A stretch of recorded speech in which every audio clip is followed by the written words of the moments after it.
Hello, everybody. Welcome back to Undefined. And I'm very excited because today I am talking to Taylor Hollingsworth.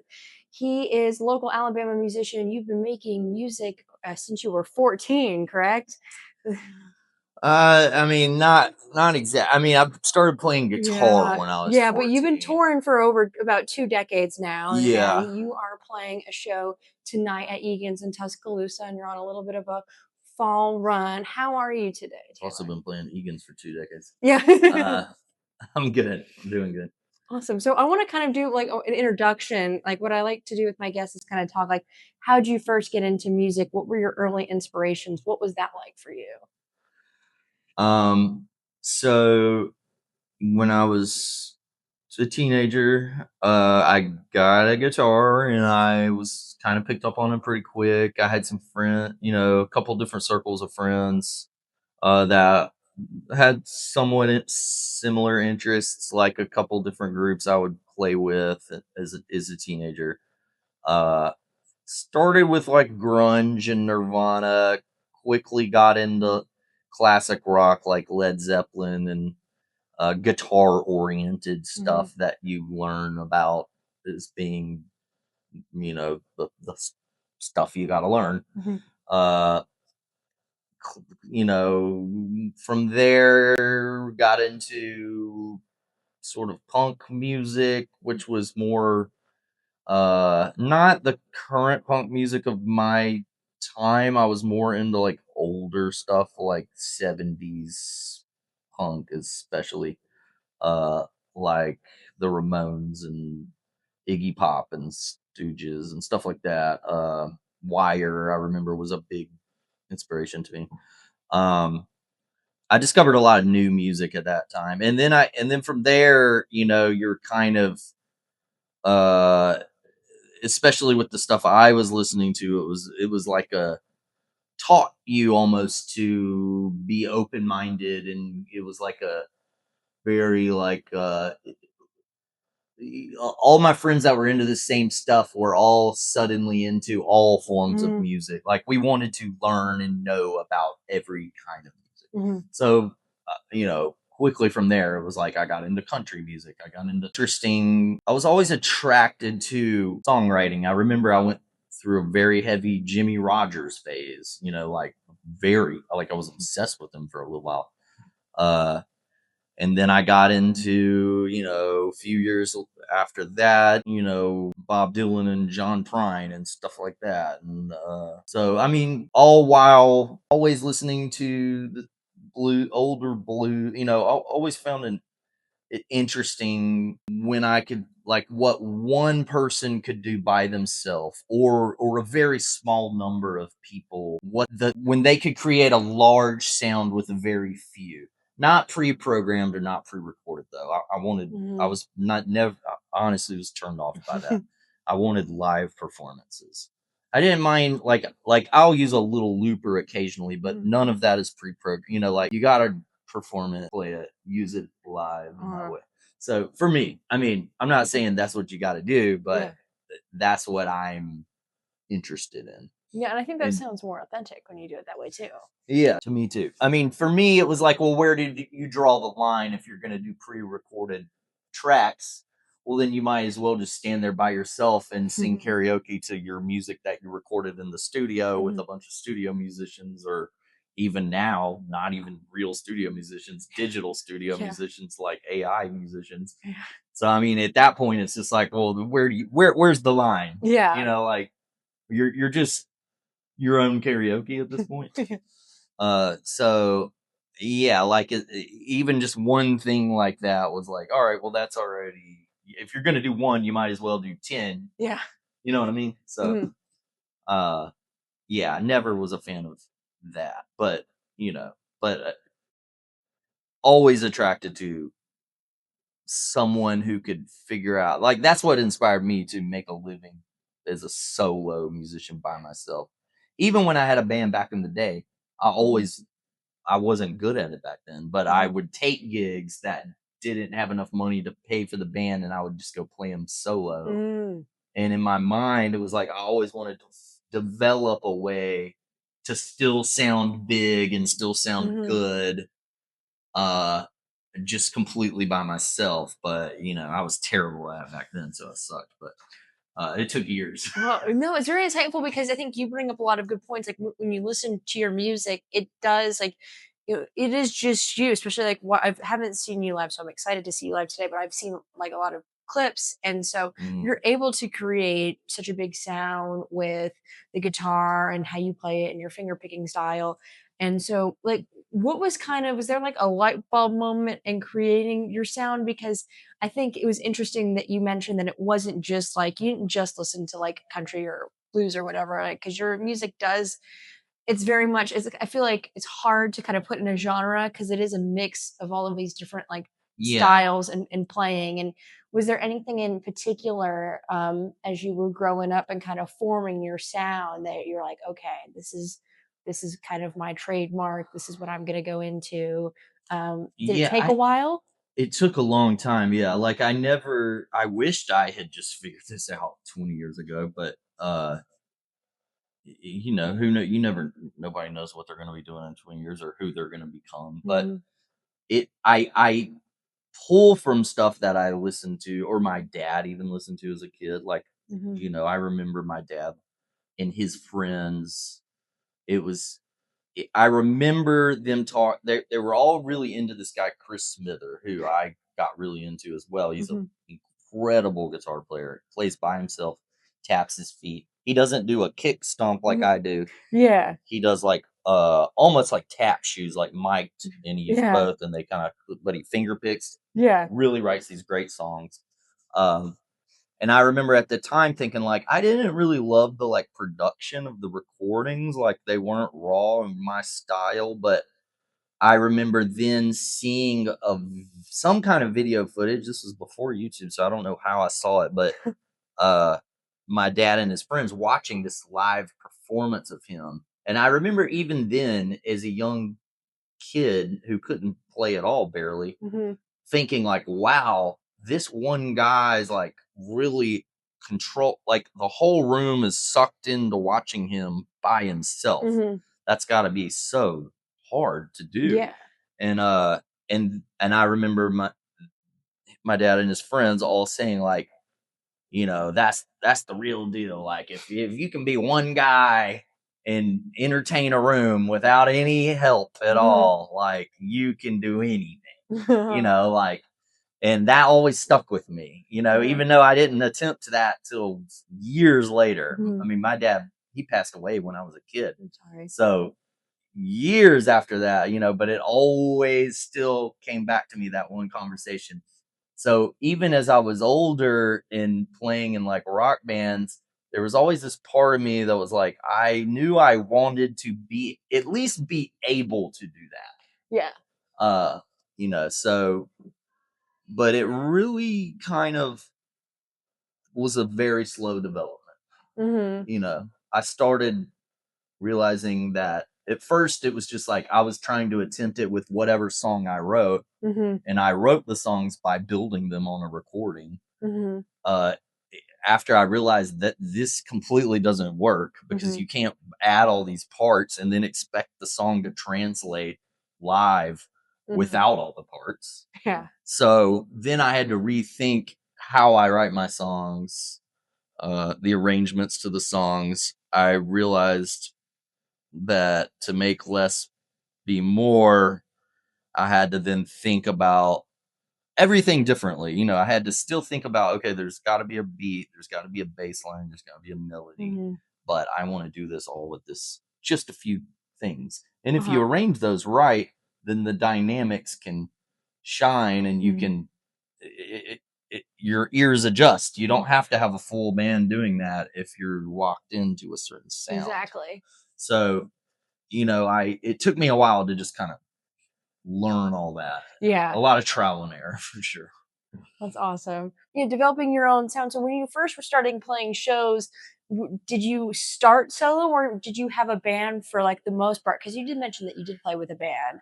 Mostly a band, but at the time I had a manager and he would just book me anywhere he could get me in, Mhm. and I really wasn't ready for that. Uh-huh. And it's like sometimes I'm like, man, if I had had that now, I'd probably be killing it, you know. But uh it's funny, like when you're young, people just jump on board like Mhm. this, you know, let's throw the dice, you know, Mhm. this guy might blow up and be huge. Mhm. So I think I had a lot of like music industry interest when I was in my early 20s at a Mhm. pretty young age.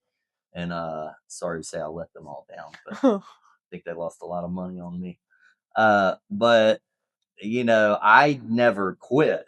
Like I Uh-huh. quit playing that game Mhm. and I started taking inspiration from stories I learned about, especially old blues guys that played by themselves. Not famous ones. Maybe they became famous later and maybe they didn't. But people that I learned that how they made their livings with monthly residencies just in one local area.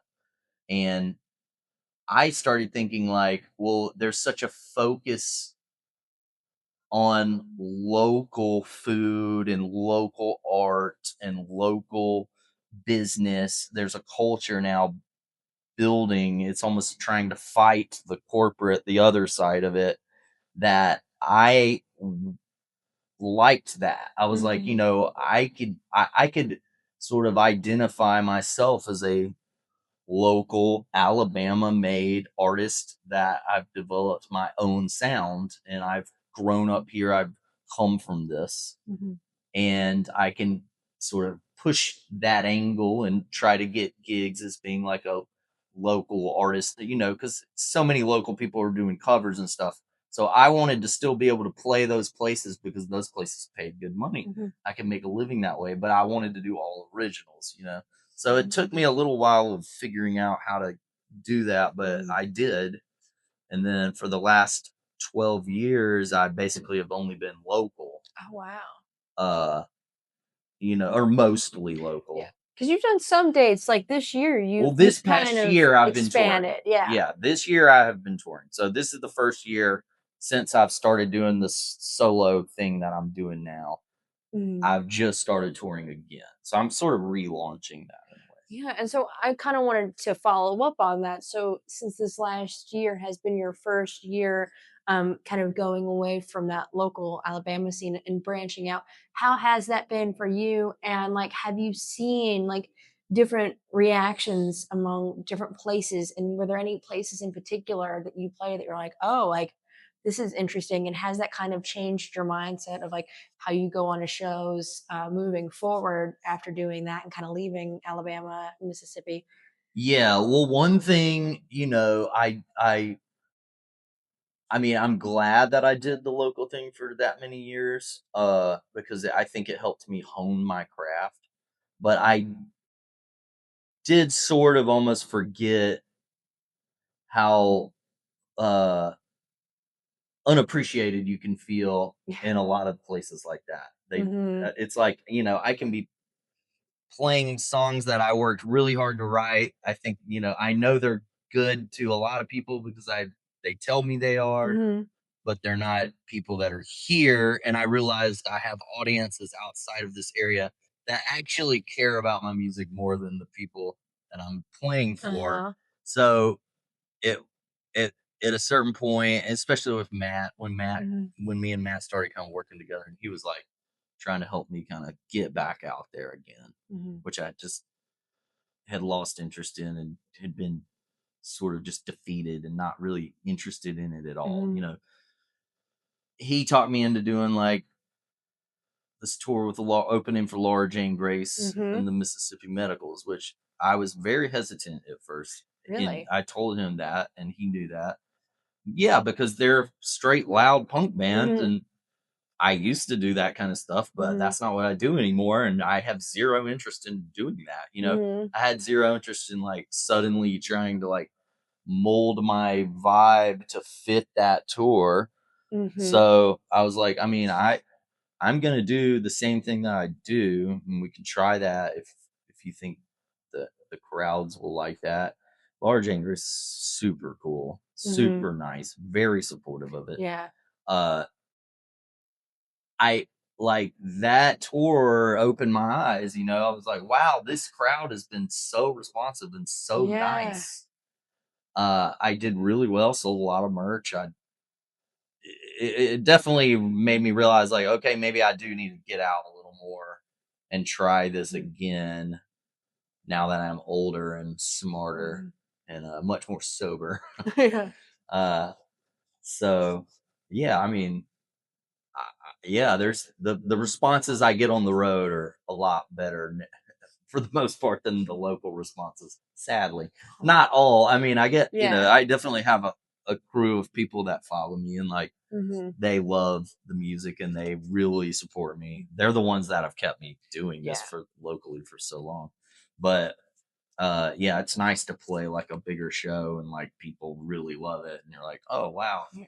wish my hometown, wish I felt like this is my hometown. Right. I think you bring up a really good point with the whole Laura Jane Grace thing, and that's something like as I'm not a musician, but someone who's kind of like in tab with the music scene, I've noticed more. And like I feel like genre is it's becoming so much irrelevant with like the musicians and like how people play music. Like I said, it's kind of hard to categorize your stuff, but a lot of the stuff I listen to, I feel like it's so hard. And yeah, you can fit it into this like Americana, like folk, like whatever you want to call it, bubble, but like so many of those bands, they sound so different.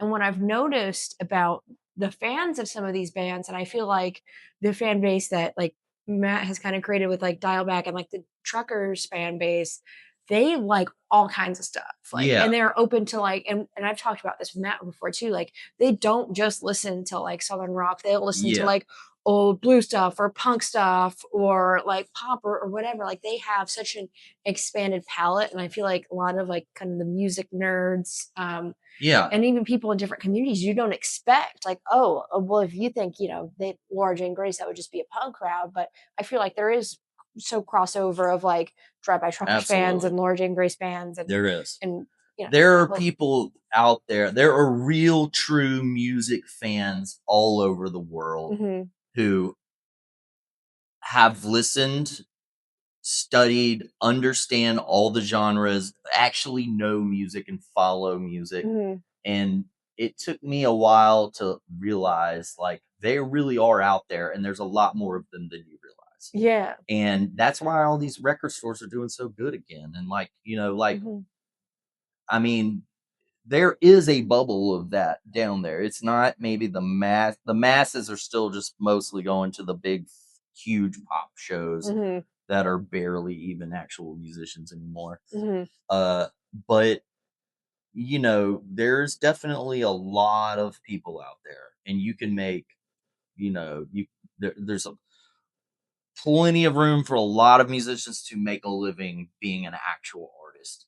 The hard part is reaching those audiences, mhm, playing the towns, playing the shows that those audiences come to, mhm, so that's the trickiest part. It's like mhm, getting those gigs where you're going to be playing to the people that are open like that, that are open minded, mhm, that understand music, and mhm. that when they see what you're doing, they're going to be open to receiving it. You know what I mean? Yeah.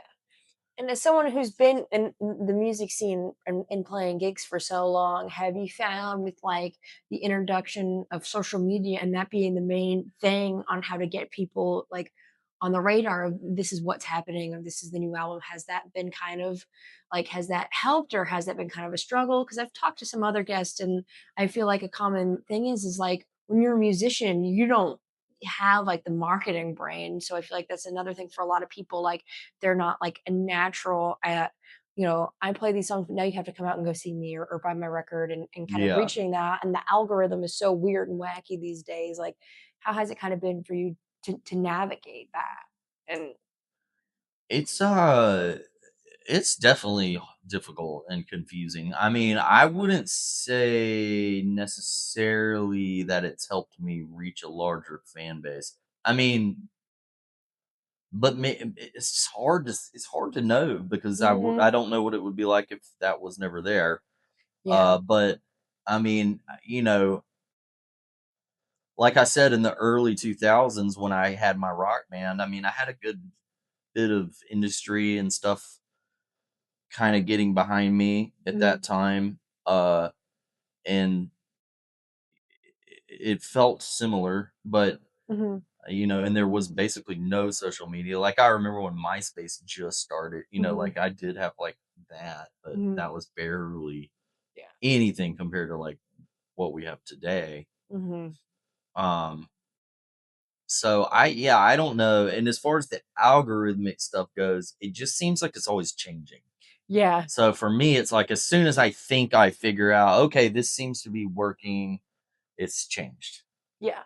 So I don't, and I don't have the time Mhm. or honestly the care Yeah. to keep up with all that. I Mhm. just to me it's like just concentrate on being really good at what you do. And Exactly. if you do that, there's going to be somebody there that's going to appreciate it. Mhm. Maybe you could do better business wise if I was more tech savvy or marketing savvy, but Yeah. for me it's like that takes away from me playing guitar and just like getting better and better at that. Mhm. So I think I do the best when I just play guitar as much as I can possibly play and work on my show, or work on my set. I love that. Yeah. And so, for those who haven't seen you live or any videos of you, you have this very distinct style of finger picking, and you also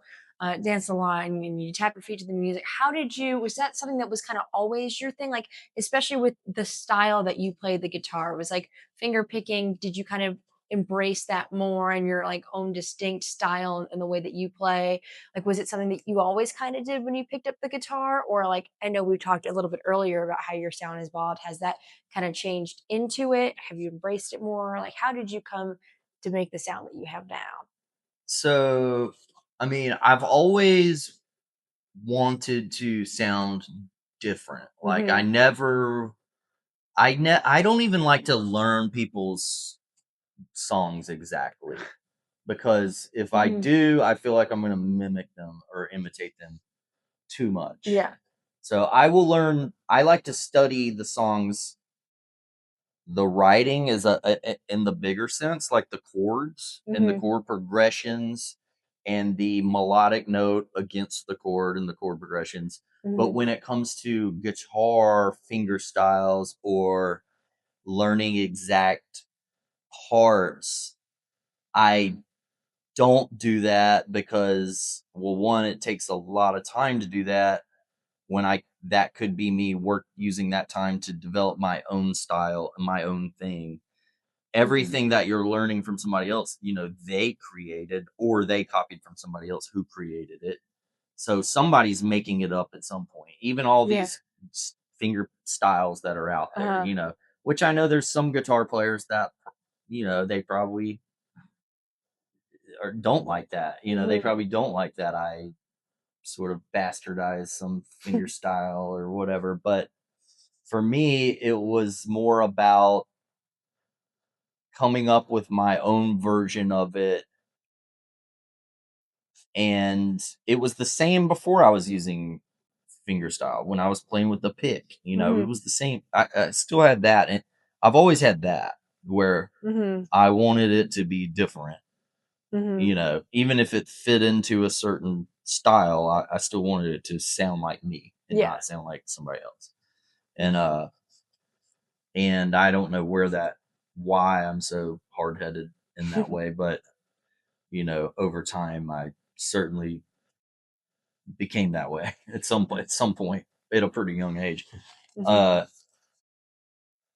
I mean, I learned from a lot of people early on, so I think right at first I did sound like a lot of the people that I played with. I Mhm. definitely did, and the people that I play with over the years, I learned from them as well. Like I learned my craft in a lot of ways from playing with those people, but I also always tried to add my own elements, Mhm. smash it together to make it different. Yeah. So Um, That's super interesting, and I love that. So when I was doing research, I found out that you did work with Conor Oberst. You played in Hmm. a band with him. How did that kind of go about, and how is it like for you to do? Because you've also like played different shows with other people. What was like the kind of the collaborative aspect of taking like coming from an artist where you were so like kind of distinctly on yourself, and when you're working with other people, how did that change? Well, like when I started playing with him, he was open to me. He was open to pretty much everybody in the band, playing their own parts, coming up with their own parts. Hmm. I had been in bands where whoever the main guy was or the main person, Hmm.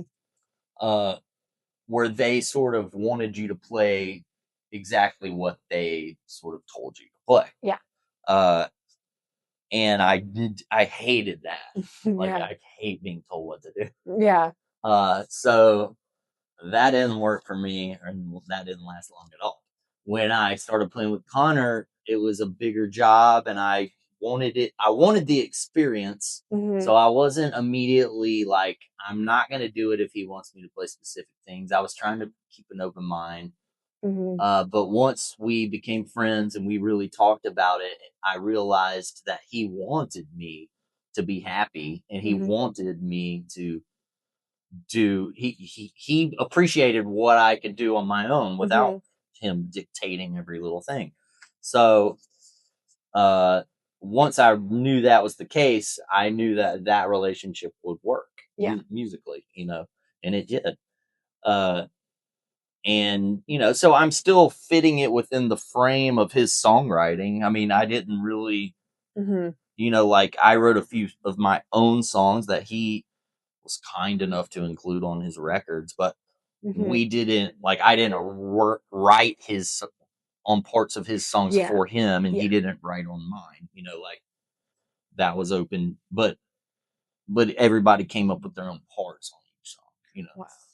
So that's how it worked for that.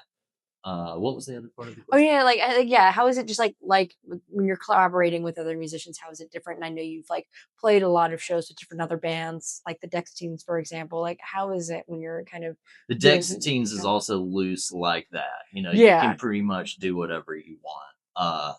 I mean, I try to play the main parts, a while. He's like we've jammed together like on stage, Mhm. especially in Tuscaloosa. So he reached out to me, was interested in doing a record. We talked about it. We came up with a plan. At first I think it was like we'll try a few and see how it goes, and Mhm. everybody was happy with it.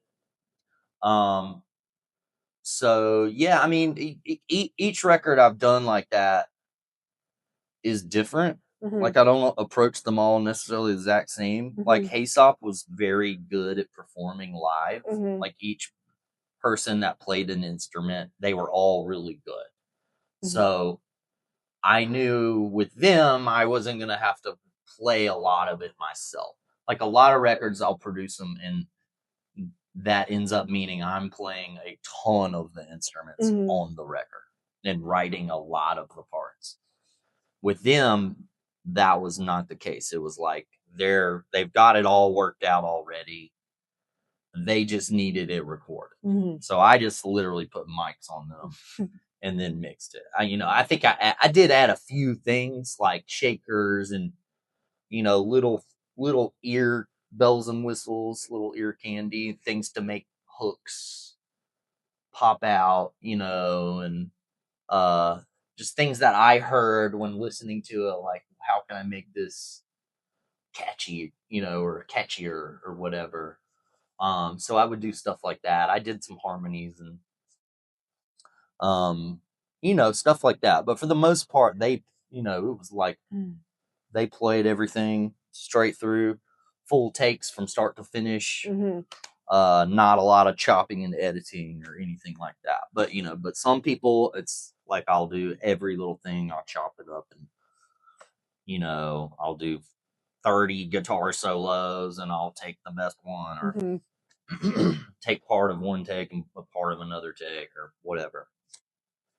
So their record was not that way, which is cool. which means that when they go play their shows, they're going to sound like their record. Yeah. Is what that really means. And that's what I've been trying to do with my records too, because that's not what I used to do in the early days. I always hated because I knew quickly, like, I don't sound like my records, and that bothered me.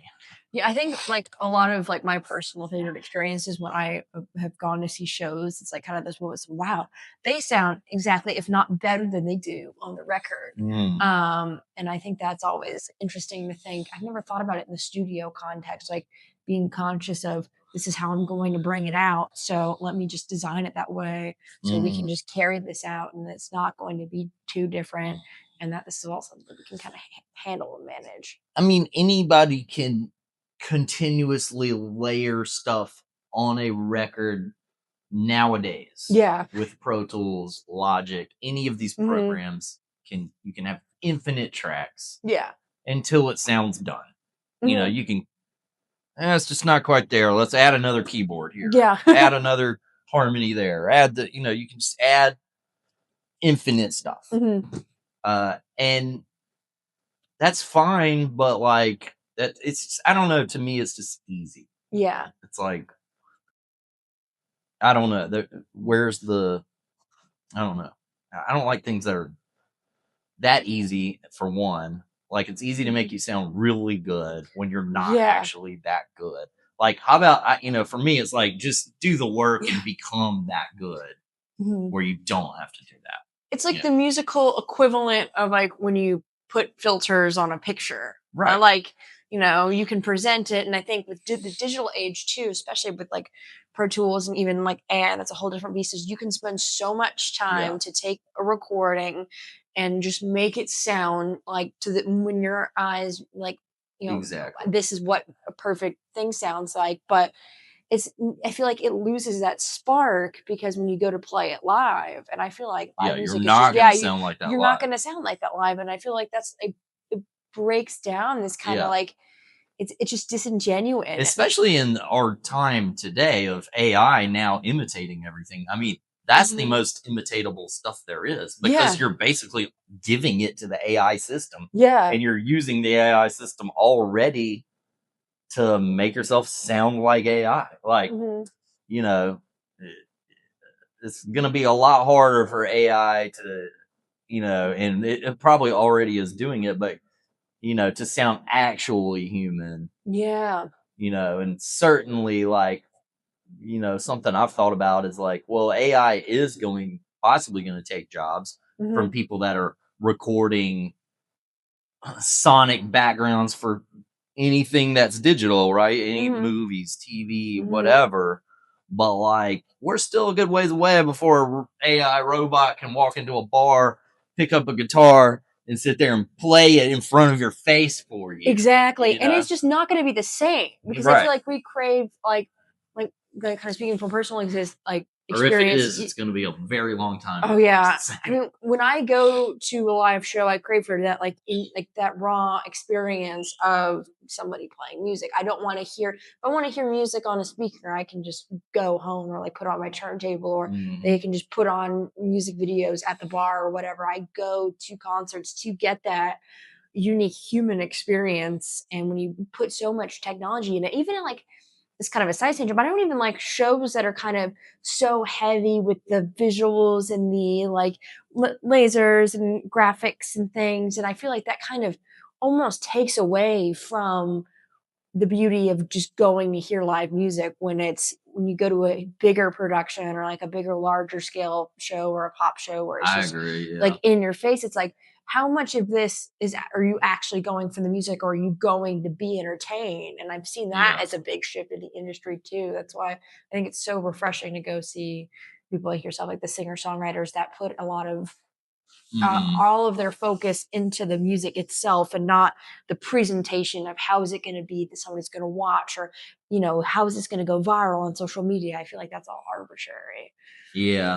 And there's just, to an extent with all that, it just feels like anybody can do that if they have enough money or whatever. If they have the access to the technology, anybody can do it. And but not anybody can do the real raw deal thing. You know what I mean? Just pick up a guitar randomly and start really ripping a guitar for you by themselves. You know, like, I mean, I think that will always be special. I don't think it's always going to reach large audiences. I think maybe over time it's going to reach less and less, but sadly, but I don't, but maybe at the same time, because of all that, people will kind of, there will be a sort of group of people that are like, think the same way, you know, that want to see just real people just playing, you know, playing instruments. And there's still certainly a lot of, there's acts that still tour that are like that are huge. Like being in my kind of mid-20s and being around a lot of Gen Z, I have seen a trend among peers that people are preferring older music and like more of that authentic sound. And I just saw Oasis a couple months ago and they played a big stadium, but they had none of the flashy stuff. It was just like they had big screens that had like a few graphics, but everybody was just there to watch them play those songs. And I feel like to see 80,000 people going to one thing. I mean, you have bands like them, or you have bands like Pearl Jam or like Dave Matthews that can successfully sell out these huge spaces and have people all locked in just for the music. And like the Foo Fighters do it as well. I think that's like impressive that there's still those kind of pockets. And I notice more and more of younger people, they're going back to classic rock, like bands like Fleetwood Mac and Led Zeppelin are huge, and with people in their 20s. And I think that's also an interesting thing. It's like we're almost kind of craving that authenticity because mainstream music, I feel like there's even a lot less of that rock and roll and guitar sounds and what's kind of trending or going viral. Yeah, I agree. Yeah, I don't know what's going to happen with all of it. I mean, I hope that's not just a thing that's eventually going to age out, but you know. Yeah, I think it's just important, and that's something that I really strive in my show is just go to live music, go see local things. Like if you're around, especially like in places like Tuscaloosa or Birmingham, there's always something happening, and I think that is very important. And I kind of wanted to kind of turn it over to kind of a final question, like how has growing up in Alabama and performing in Alabama kind of shape you and in the music that you make, and what's your kind of experience been like with that in the local music scene?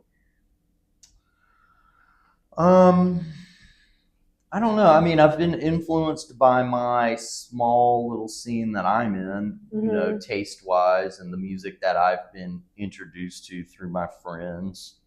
That's always obviously influenced me. I mean, there's no way that can't really influence somebody.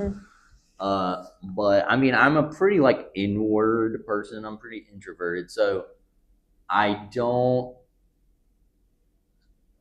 don't socialize a lot, and I play so many gigs because I do it for a living that I actually feel like I miss especially in the last, since my daughter's been born, like since I'm a parent as well, and I don't go out very much because I'm playing. I'm in a bar so much from playing, so I don't always want to go when I'm not playing, unless I have the night off and like a friend is playing. Typically going to go to a show if it's like somebody I'm friends with or something like that. So I don't. I mean, maybe that's part of the reason I don't feel like I sound like anything necessarily in a scene. You know, like.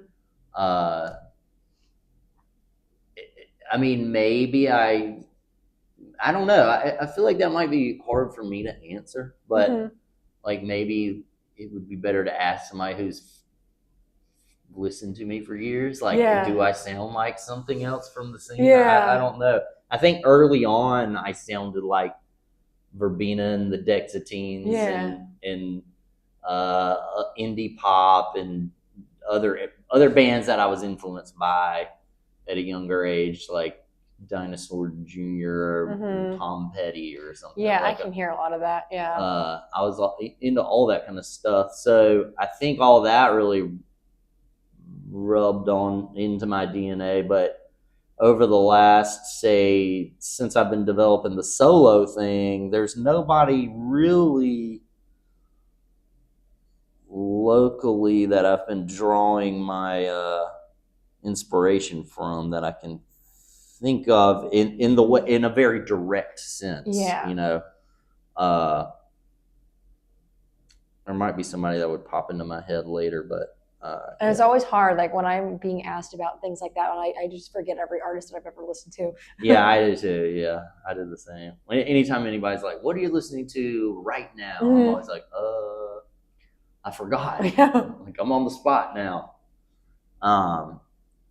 But I mean, you know, I go through phases where I listen to a ton of music, where it's all I do is listen to music.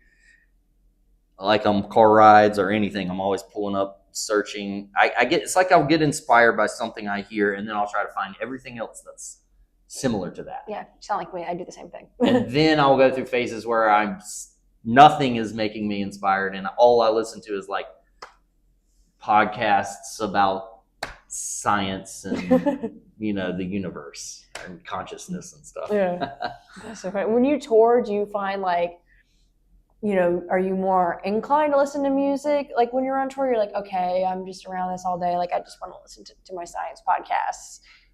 A bit of both. A bit of both. Last night I played with this guy Ferd and his band, and they are like sort of old timey. He's a New Orleans guy. He plays a fiddle, kind of. Yeah, I saw the pictures. Yeah, you know, and I immediately got in my car and searched his album and put it on, and I've just been listening to it all day because I had so much fun listening to them last night. So in that case, you know, that did happen, but a lot of times I'll just be like, I'll be so burned out of loud, especially if it's loud music. I'll be so like tired of hearing loud music that I just want to listen to like speaking. Yeah, just talking. Yeah. I feel like it helps kind of reset like my palate sometimes, especially like sometimes I'll go see a lot of live shows and I'll be like listening to my music. I'm like, okay, I just need a break, and then I feel like I'll be more adaptable. Like my ears will be more open once I kind of take that break. Yeah, and like that's also when I'll go back to the folky blues solo people, you know, to sort of reset as well. Like there is certain music that I feel like I can reset my palate to. Like Mississippi John Hurt or Elizabeth Cotton. Both finger style guitar players that I really love to listen to. And you know, their stories as well. That's like a reset. Yeah. Sort of like, you know, TV can do that too. Yeah. A TV show you've just watched your entire life. Like Andy Griffith. I'll put on the Andy Griffith show, the old black and whites, and I'll just immediately feel like I'm a kid again. Yeah. You know, like it's comfort music, like a comfort show. Exactly. Yeah, it's like that. Yeah. Yeah, it's a great example. Well, it's been an honor talking to you. I've had a lot of fun. And is there anything else that we didn't talk about that you maybe want to bring up? Just, you know, hoping to get out there and play more. So yeah, nothing else. But you know, you can if you find my music interesting and you want to book me somewhere, contact us on my website. Yes, all the information. TaylorHollingsworth.org. Yeah, and in the bio, your social media, links to the album, how you can find you. Yeah, all my social media handles will be down below. They're all at Tap Dancing Daddy. And yeah, my website's TaylorHollingsworth.org. Awesome. Well, thank you so much for coming on the show, and I'm looking forward to seeing you tonight. Yeah, thank you.